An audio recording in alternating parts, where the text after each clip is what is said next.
Господјо Буралиева, вашата реплика, вашиот пример покажува дека односот на државата, климата која ја креира власта, се комплементарни со образованието, понуденото образование на младите деца за креирање на комплетна личност и здрави професионалци. Вие пред малку, ако добро ве разбрав, зборувавте за бардовите на македонското новинарство, кои произлегоја од правен факултет или филозофски факултет, каде немаше студии за новинарство. Меѓутоа, дајте да престаниме, кога зборуваме за медиуми, да размислуваме само за информативните емисии.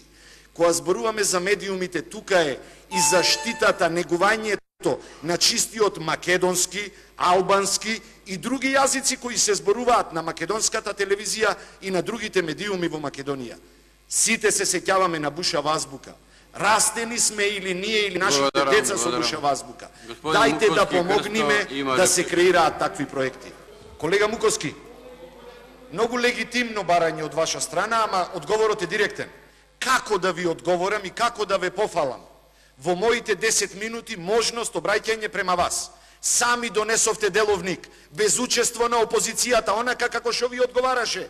Ја сведовте можноста за дебата во овој народен дом на минимум. Не можеме, по дефиниција работата на опозицијата е да критикува. Кажете еднаш, кажете сега вие контрапрашање, кога вие еднаш сте биле самокритични. Да кажете овај дел стварно не чини. Дајте луѓе заеднички да го направиме. Не постои такво нешто во вашиот речник. За да не бидам грешно сватен. Екстерно тестирање нема да има. Меѓутоа, контролни механизми мора да има во оваа држава. А контролните механизми, за разлика од вас, ќе ги договориме со сите заинтересирани страни во овој процес. А заинтересирани страни во образованието се буквално сите граѓани во оваа држава. Господица Лашковска не има реплика. Полет. Колешке Лашковска, ве молам, не се обидувајте да воведете конфузија меѓу граѓанството. Екстерно тестирање нема да има после 5 јуни. Бидете убедени и ве молам, не повторувајте го нештото.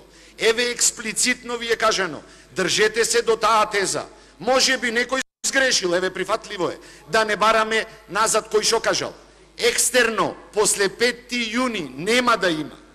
Што се однесува до економскиот факултет, и двајцата сме представници на екзактни науки.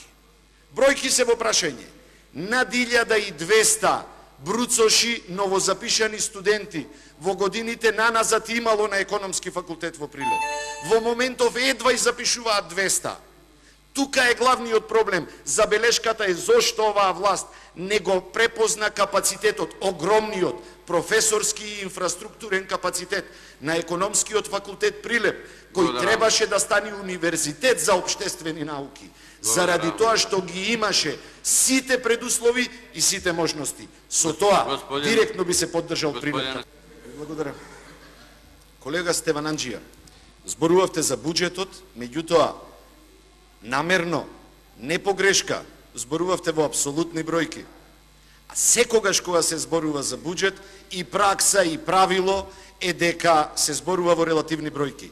Зафаќањето за образование во проценти од бруто домашниот производ сега е помало од зафаќањето до 2006 година. Ве молам, проверете го овој податок. Вие многу често сакате да зборувате за списоци на завршени работи. И тие се неспорни зашто се гледаат. Ама овде се зборува за ефект. Ајде да се вратиме малку во семејството. Размислете што би се случило кога во процесот на образование, на воспитување на вашето, на собственото дете, би му овозможиле се што сака и само би му купувале. Сакам патики, список, сакам точак, список, сакам штиклирано, а не инвестираме во неговото воспитување. Тука е проблемот на оваа власт. Колешке Манаскова, отворивте на многу интересна тема за дебата. Ама ова што вие вечерва го кажавте е идеален пример и доказ дека потребна ни е дебата. Што да ви одговорам во оваа моја мачна 1 минута? Ама што да ви одговорам кога со саати може да се зборува? Затоа, колешке Манаскова, баравме јавна расправа. Затоа бараме јавни дебати да се соочиме по медиумите, дајте да ги кажиме нашите аргументи. Пред да бидам во собранието бев професор и ќе бидам на Универзитетот Американ Коледж. Многу сум близок со оваа проблематика. Имам многу да ви кажам. Меѓутоа, 17 секунди имам уште. Затоа ве молам, охрабрете ги, вашите координатори, да ги овозможат дебатите, да имаме јавна расправа овде во собранието со сите квалитетни експерти во оваа држава. Дајте да се соочиме по медиумите. Отворете се. Оваа држава е наша за сите нас. Благодарам.